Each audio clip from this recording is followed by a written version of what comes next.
ఈరోజు కూటమి ప్రభుత్వ నాయకులు ఒక కొత్త డ్రామాకు తెరలేపడం జరిగింది. ఏదైతే స్థానిక సంస్థల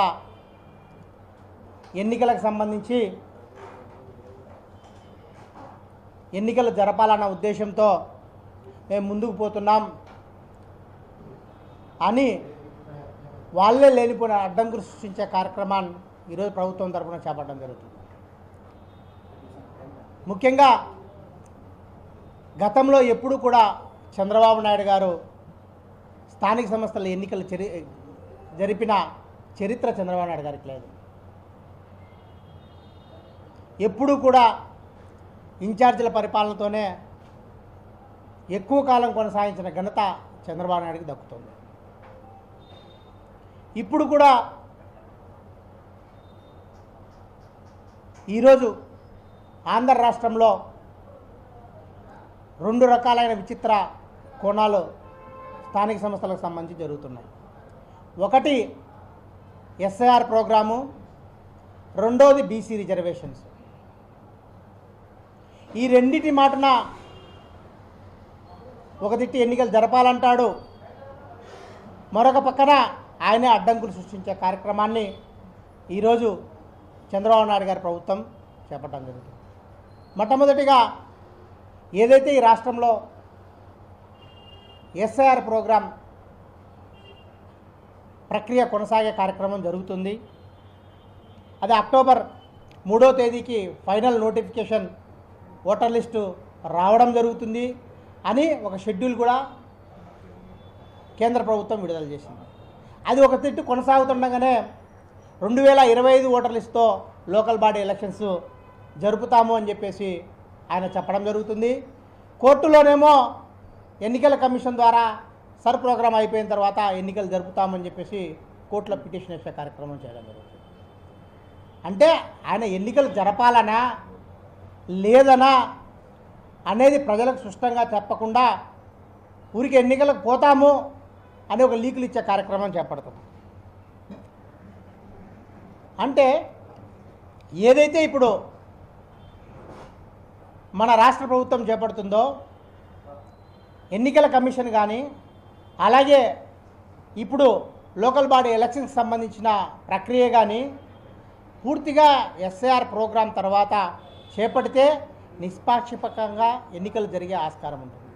ఎందుకంటే ఉదాహరణకు మన కడప నగరంలోనే దాదాపుగా 2,85,000 ఓట్లు ఉంటే ముసాయిదా ఓటర్ లిస్టుకు వచ్చేటప్పుడు ఎస్ఐఆర్లో 66,000 ఓట్లు తొలగించడం జరిగింది. దాని తర్వాత ముసాయిదా ఓటర్ లిస్టులో వచ్చిన దాంట్లో కూడా 72,000 మందికి నోటీసులు జనరేట్ చేయడం జరిగింది.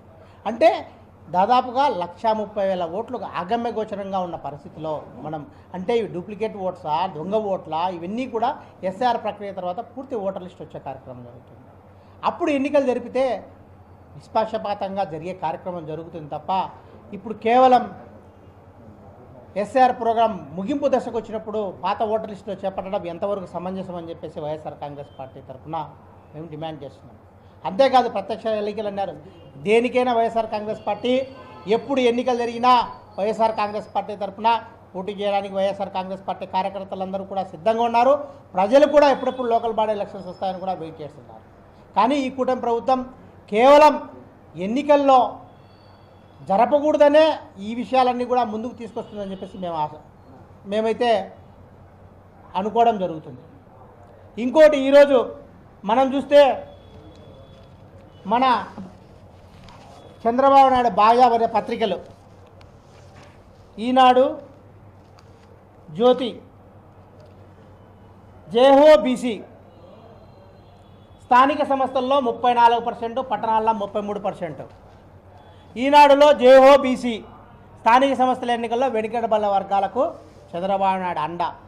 అంటే ఎవరిని మోసం చేయాలని చూస్తున్నారు మీరు? అంటే బీసీలు అంత అమాయకులు మాదిరి మీకు కనబడుతున్నారా?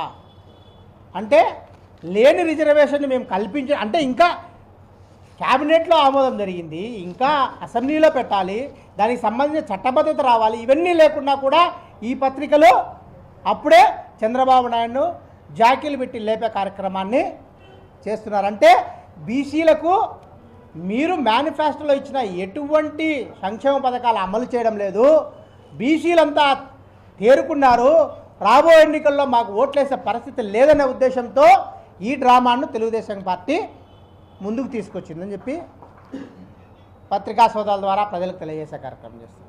బీసీలు అంత అమాయకులు లేరు. మీరేదో కల్లిపల్లి కబుర్లు చెప్తే మీ వెంట రావడానికి బీసీలు అంత అజ్ఞానులు కారు అని మరొక్కసారి చంద్రబాబు నాయుడికి తెలియజేస్తున్నాం. ఎందుకు ఇది ఇంత చెప్తున్నామంటే ఈ జీవో జగన్మోహన్ రెడ్డి గారు 28/12/2019లోనే లోకల్ బాడీస్లో 34% రిజర్వేషన్ ఇవ్వాలని చెప్పేసి ఆ రోజు మా నాయకుడు జగన్మోహన్ రెడ్డి గారు బీసీల కోసం జీవో తెస్తే అప్పుడు నువ్వేం చేసావయ్యా? అదే మన టీడీపీకి సంబంధించిన నాయకుడు ఆయనతో ప్రతాప్ రెడ్డి అనే ఆయనతో 2019లో కోర్టులో కేసు వేయించడం జరిగింది. ఆయన ఎవరో కాదు ప్రతాప్ రెడ్డి గారు. ఆయన టీడీపీ పార్టీలో నామినేటెడ్ పోస్ట్ 2014 నుంచి 19 వరకు నామినేటెడ్ పోస్టు ఈ ఏపీ ఎంప్లాయ్మెంట్ గ్యారంటీ కౌన్సిల్ మెంబర్గా ఉన్నటువంటి ప్రతాప్ రెడ్డితో కోర్టులో కేసు ఇచ్చిన ఘనత చంద్రబాబు నాయుడు. అంటే ఆ రోజు జగన్మోహన్ రెడ్డి గారు జీవో ఇస్తే దాన్ని అడ్డుకునే ప్రయత్నం నువ్వు తెలుగుదేశం పార్టీ నాయకులతో చేయించి ఈరోజు మళ్ళా నువ్వు నేను 34% బీసీలకు ఇస్తానని చెప్పేసి కల్లపల్లి కబుర్లు చెప్పే కార్యక్రమం చేస్తున్నాం. ఇది ప్రజలందరూ గమనించాల్సిన అవసరం ఉంది. ఏదైతే సుప్రీంకోర్టు ఉత్తర్వు ప్రకారం 50% కంటే రిజర్వేషను ఎక్కువ ఇచ్చే పరిస్థితి లేదని అందరికీ తెలిసినా కూడా వాళ్ళను మభ్యపెట్టడానికి ఈరోజు 34% ఇస్తామని ఏ ప్రాతిపదికన నువ్వు 34% బీసీలకు ఇస్తావు అని చెప్పేసి ప్రజలకు తెలియజేయాల్సిన అవసరం ఉంది. అంటే ఎస్సీ ఎస్టీలు తగ్గిస్తారా, లేకపోతే 56%కి మీరు పార్లమెంటులో ఆమోదం చేయిస్తారా? ఇదేమి చెప్పకుండా మేము 34% ఇస్తామని క్యాబినెట్లో పెట్టి 34% మేము బీసీలకు రిజర్వేషన్లు అమలు చేస్తామని చెప్పేసి కల్లిబుల్లి కబుర్లు చెప్పే కార్యక్రమం చేస్తున్నాం. బీసీల మీద చిత్తశుద్ధినటువంటి పార్టీ వైఎస్ఆర్ కాంగ్రెస్ పార్టీ. ఎందుకు ఇంత గర్వంగా మేము చెప్పగలుగుతున్నామంటే గడిచిన 5 సంవత్సరాల్లో మా నాయకుడు జగన్మోహన్ రెడ్డి గారు ముఖ్యమంత్రిగా ఉన్నప్పుడు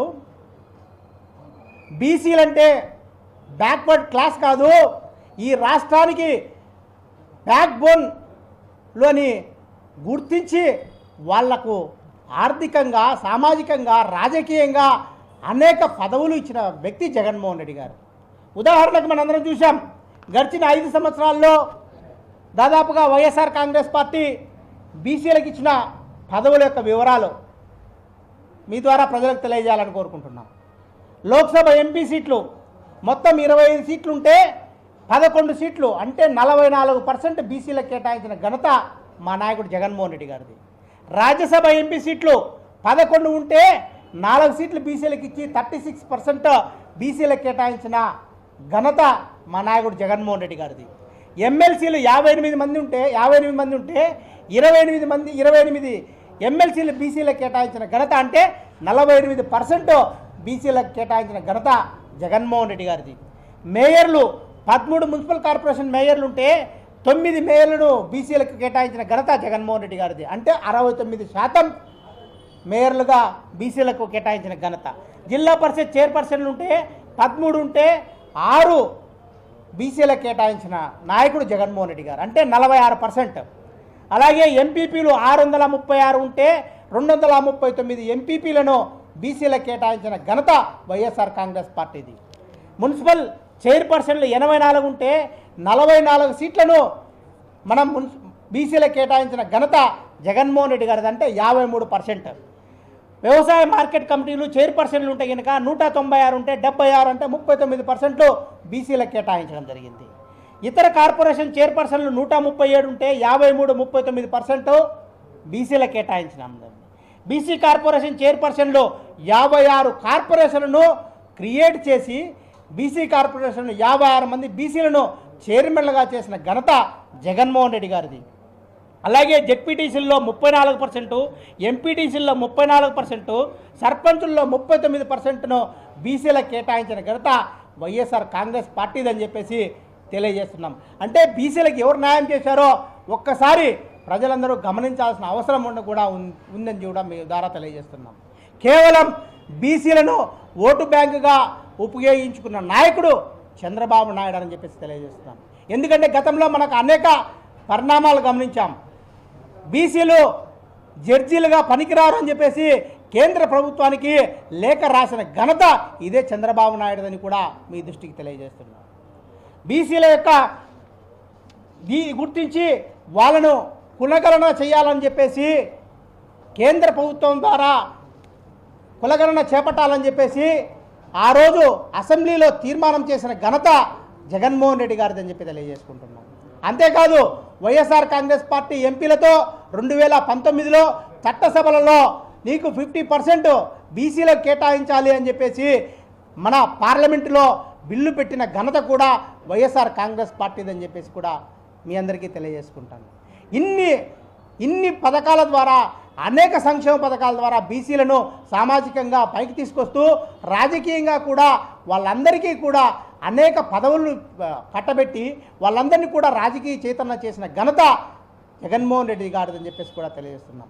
ఇప్పుడు కేవలం మీరు ఏదో మన క్యాబినెట్లో 34% ఇవ్వాలని చెప్పినంత మాత్రాన మీ తోకపత్రికల ద్వారా ఇంత పబ్లిసిటీ చేసే కార్యక్రమం బీసీలు నమ్మే పరిస్థితిలో లేరు అని చెప్పేసి కూడా మేము చంద్రబాబు నాయుడు గారికి కూటమి ప్రభుత్వం నాయకులు తెలియజేస్తున్నాం. చిత్తశుద్ధి ఉంటే మీరు కులగణన జనగణన ప్రారంభించండి. దాన్ని ఏదైతే కనుక చట్టబద్ధతగా తీసుకొచ్చి పార్లమెంటులో జీవో తెచ్చి, ఎందుకంటే మీరు ఇప్పుడు కూటమి ప్రభుత్వము కేంద్ర రాష్ట్రంలో ఉంది కాబట్టి తమిళనాడులో మాదిరి మీరు కులగణన చేసి సామాజిక ఆర్థిక సర్వే చేయించి మీరు అసెంబ్లీలో తీర్మానం చేసి పార్లమెంట్లో కూడా తీర్మానం చేసినప్పుడే మనకి వీళ్ళకి చట్టబద్ధత కలుగుతుందని చెప్పేసి కూడా తెలియజేస్తూ, మీకు చిత్తశుద్ధి ఉంటే అది చేయండి తప్ప ఊరికే ఎన్నికలు వస్తున్నాయని చెప్పేసి మేము బీసీలకు ఏదో చేసే కార్యక్రమం చేస్తున్నామని చెప్పేసి కల్లిబుల్లి మాటలు నమ్మితే ప్రజలు బీసీలు నమ్మే పరిస్థితిలో లేరని చెప్పేసి కూడా తెలియజేసి రాబోయే ఎన్నికల్లో ఖచ్చితంగా చంద్రబాబు నాయుడుకు తగిన బుద్ధి చెప్తారని చెప్పి కూడా తెలియజేస్తున్నాం. మొట్టమొదటిగా రాష్ట్ర ప్రభుత్వమే ఎన్ని రకాల బీసీలతో ఆడుకుంటుందంటే, ఉదాహరణకు కోర్టుల్లో ఉన్న కేసులకు కూడా ఒక కేశవ శంకరరావు అనే అతను రాష్ట్ర అధ్యక్షుడు, బీసీ సంక్షేమ సంఘం రాష్ట్ర అధ్యక్షుడు వేసిన కేసులో సర్ ప్రోగ్రాం అయిపోయే వరకు 13/2026 నాటికి సర్ ప్రోగ్రాం అయిపోతుంది. అయిపోయిన తర్వాత 10/6కు హైకోర్టులో కేసు కూడా పెండింగ్ ఉంది. ఈ పొద్దు ఈ కేసులన్నింటినీ కూడా ముందుకు తీసుకొచ్చి ఏదో విధంగా వాళ్ళు కళ్ళబుల్లి మాటలు లేనిపోని కౌంటర్స్ వేసి డిస్మిస్ చేయించి బీసీలకు ద్రోహం చేసే పరిస్థితి ఈ రాష్ట్ర ప్రభుత్వం చేస్తుంది. ఈనాడు 34% మేము బీసీలకు రిజర్వేషన్ ఇస్తున్నామని చెప్పి ఇట్లా క్యాబినెట్లో తీర్మానం చేసి అసెంబ్లీలో తీర్మానానికి ముందుకెళ్తున్నారు. కరెక్టే. ఈనాడు మీరు రిజర్వేషన్ ఎవరికి తగ్గిస్తారనేది కూడా మీరు ముందు చెప్పాలి. సుప్రీంకోర్టు గైడ్లైన్స్ 50% సీలింగ్ ఉంటే మీరు ఇచ్చిన ప్రతిపాదన బీసీలకు 34% ప్రతి చోట కూడా రిజర్వేషన్ పద్ధతిలోనే ఎలక్షన్ కమిషన్ రిజర్వేషన్ పద్ధతిలో కల్పించాలి. అట్టి కల్పించిన పక్షంలో మీరు బీసీలకు ద్రోహం చేసిన వారే. మీరు రాబోయే రోజులు మీరు ఏం చెప్తారంటే ఒకటి మీరు చెప్పబోయేది, మేము ఓసీల స్థానంలో బీసీలకు అదనంగా ఇచ్చి 34% మేము ఇస్తామనే మాట చెప్పబోతారు. కానీ అక్కడ బీసీలకు మీరు టికెట్లు ఇచ్చిన ఒక ఇండిపెండెంట్ అభ్యర్థితో ఇంకొక అభ్యర్థితో ఓసీ అభ్యర్థులు పోటీ చేసిన ఎడల అక్కడ అభ్యర్థులు బీసీ అభ్యర్థులు ఎదుర్కొనే సత్తా బీసీలో ఉండాలి కదా.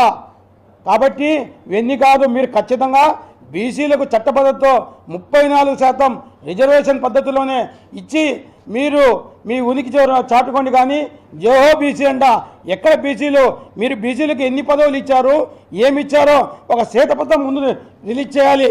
కాబట్టి మీరు ఇప్పుడు దాకా ఏవైతే కౌంటర్స్ వేశారో కోర్టులలో ఖచ్చితంగా అదే విధంగా సర్ ప్రోగ్రాం అయిపోయిన తర్వాత ఇప్పుడు మనకు ఈ కడప కార్పొరేషన్ లిమిట్స్లోనే 50 డివిజన్లకు గాను దాదాపు 66,000 ఓట్లు డూప్లికేట్ ఓట్స్ చనిపోయిన వాళ్ళు షిఫ్టింగు ఇవన్నీ తీసేశారు. ఆ తర్వాత 70,000 దగ్గర నోటీసులు ఇష్యూ చేశారు. ఈ 70,000 ఇవి చేరుతాయా ఉంటాయా పోతాయా అనేది తెలియదు. కాకపోతే 66,000 ఓట్లు అయితే ఈ పొద్దు తొలగించడం జరిగింది. అట్లా తొలగించినప్పుడు మీరు 2025 ఓటర్ లిస్టు ప్రకారం మేము ఎన్నికలు జరుపుతామని చెప్పి ఎన్నికల కమిషన్ కూడా తప్పుదోవ పట్టించే కార్యక్రమం ప్రభుత్వం చేస్తుంది. కాబట్టి ఖచ్చితంగా మీరు ఎన్నికలు నిబద్ధతతో జరపాలంటే ఈ సర్ ప్రోగ్రామ్ అయిపోయినాక ఆ డేటా కరెక్ట్ తీసుకొని మీరు మా 34% బీసీలకు అన్ని స్థానాల్లో రిజర్వేషన్ పద్ధతిలో మీరు కేటాయించినప్పుడే మీకు జేహో బీసీ కాదు మీ అందరూ కూడా కృతజ్ఞత తెలుపుతాం. ఇవన్నీ కళ్ళుబొల్లి మాటలు చెప్పినంత మాత్రం బీసీలు అందరూ కూడా మీకంటే ఎక్కువ నేర్చుకున్న కార్యక్రమం ఉంది. ఎందుకంటే గత 5 ఏళ్ల కాలంలో మాకు 50% కంటే పైన బీసీ మహిళలు కానీ బీసీ జనరల్స్ కానీ అందరికి కూడా అన్ని విధాల పదవులు ఇచ్చి చైతన్యపరిచిన పార్టీ ఏకైక పార్టీ వైఎస్ఆర్ కాంగ్రెస్ పార్టీ జగన్మోహన్ రెడ్డి గారికే సాధ్యమైంది. మీరు ఎన్ని చెప్పినా బీసీలు ఎవరు నమ్మే పరిస్థితి లేదు. ఖచ్చితంగా మీరే చెప్తున్నారు. ఒక పక్క మళ్ళీ వైసీపీ వారు ఈ బీసీ రిజర్వేషన్ పైన హైకోర్టు పోతారు, ఆ కోర్టులో కేసేస్తారని చంద్రబాబు నాయుడు గారు చెప్తున్నారు. కానీ మీరు ఇవన్నీ కూడా మీ డైరెక్షన్సే జరుగుతున్నాయి కాబట్టి కాదు. ఖచ్చితంగా మీరు 34% రిజర్వేషన్ పద్ధతిలో మా బీసీలకు ఖచ్చితంగా కేటాయించాలని మేము డిమాండ్ చేస్తున్నాం. అది ఆయన ఇట్లే చెప్పి మోసం చేస్తారు. బీసీలు అంటే అస్సలు అయిపోక బీసీలు నచ్చదు. ఎప్పుడైనా కానీ బీసీలకు ఏదైనా చేశారంటే ఈయన చెప్తాడు చేయడు. జగన్మోహన్ రెడ్డి చెప్పకనే బీసీలకు పెద్ద పీట వేశారు. ఎంతసేపు నా బీసీ నా అనే నాడుతో అవ్వాలి ఎంత అభిమానంగా చూస్తారు. 56 చైర్మన్లకు బీసీలకు అంటే అన్ని ఈ కులం ఆ కులం అని కాదు అన్ని కులాలకు 56 చైర్మన్లు ఇచ్చి 700 చిల్లర డైరెక్టర్లు ఇచ్చినారు. మహిళలకు కూడా 50% ఇచ్చిన గొప్ప జగన్మోహన్ రెడ్డి గారు. చంద్రబాబు నాయుడు ఇట్లా కోర్టు కేసులని మా వాళ్ళని రెచ్చగొట్టి వీళ్ళని రెచ్చగొట్టి కేసులు వేసి ఆయన స్థానిక సంస్థలు ఎన్నికలు నడిపేంత ధైర్యమే లేదు అయిపోకు. ఇది కొత్తే కాదు, ఊరికే డ్రామా అనమాట. బీసీ జైహో బీసీ ఆ బీసీ అని బీసీలకు అందరికీ తెలుసు. చంద్రబాబు నాయుడు ఎలాంటి వాడో ఎన్ని కష్టాలు పడ్డారో ఆయన ప్రభుత్వంలో తెలుసు. ఆయన నమ్మే పరిస్థితి లేదు. నిజంగా చేయాలనుకుంటే ఇన్ని డ్రామాలు ఆడని ఈడను కోర్టు కేసని అదేని ఇదేని మేము 34 ఇస్తామని చెప్పకుండా చేసేవాడు ఘనత గొప్పవాడు. అది జగన్మోహన్ రెడ్డికే సాధ్యము. చంద్రబాబు నాయుడు ఎప్పుడు చేయలేదు.